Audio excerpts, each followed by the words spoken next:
You do not have to have a situation where you got plenty of learning, but you have no burning. You got a head full of information, but your heart has no passion. You're lethargic. You have no energy. You have no passion. Learning and burning, mind and heart go together. Love the Lord with all your heart, soul, mind, and strength. God wants to restore our passion. And we've got passion. We haven't lost it. Go to any football game. You'll see us. We got plenty of passion. Standing up and shouting and screaming because you have to pay to get to the game, and your team may not even win. But plenty of passion, not ashamed at all. Some guys take their shirt off in Green Bay, put it below zero, and write down certain things on their chest. Plenty of passion. Go to church the next Sunday and are just as still and stiff and unmoving in climate and temperature controlled buildings. No passion. All the passion shouldn't be in the ball field. All the passion, and I understand this. I married a man, young man, looked like a football player. Wasn't an ounce of fat on him. Strong. And I said, brother, let me give you this handkerchief. Hold on. No. I said, you know, your wife's going to be coming down. I mean, this could be very more. No. I've seen her many years. No. So we stood there. Let us all rise, they would say.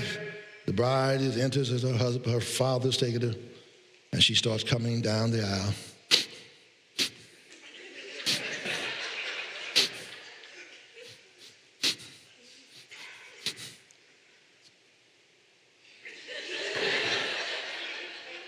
At wedding.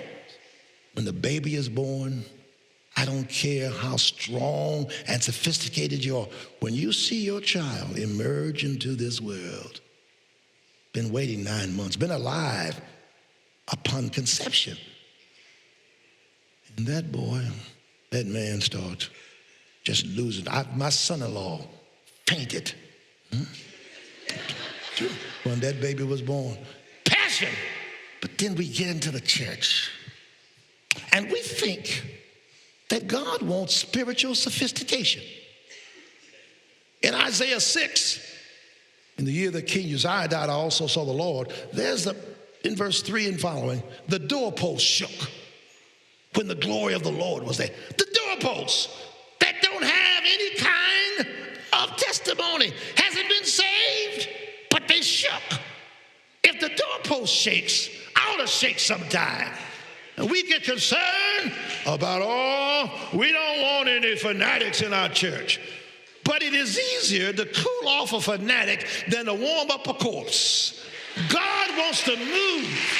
If God has done something for you, you ought to say something. If he's opened doors for you, you ought to say so. If he started you on your way, you ought to say so. I know what it's like to have a cancer diagnosis 3 times, to have a stroke twice, so forth and so on. You ought to say something. Some of you are sitting here right now, and you were voted in high school the most likely not to succeed. Some of you was not supposed to work, were not supposed to walk, and your relationships and marriages were not supposed to be where they are now. And yet God has been so good and has saved you and let you live long enough to see your children grown. Now your grandchildren are like me, great-grandchildren. And I come to church, and I never smile. I never shed a tear. I never give God verbal and visible praise. If noise bothers us down here, don't go to heaven. Don't go to heaven. Because when we've been there 10,000 years, bright shining as the sun. In fact, don't go to hell, because hell will be filled with weeping and gnashing of teeth. Heaven's going to be shouting. I don't know where you're going to go.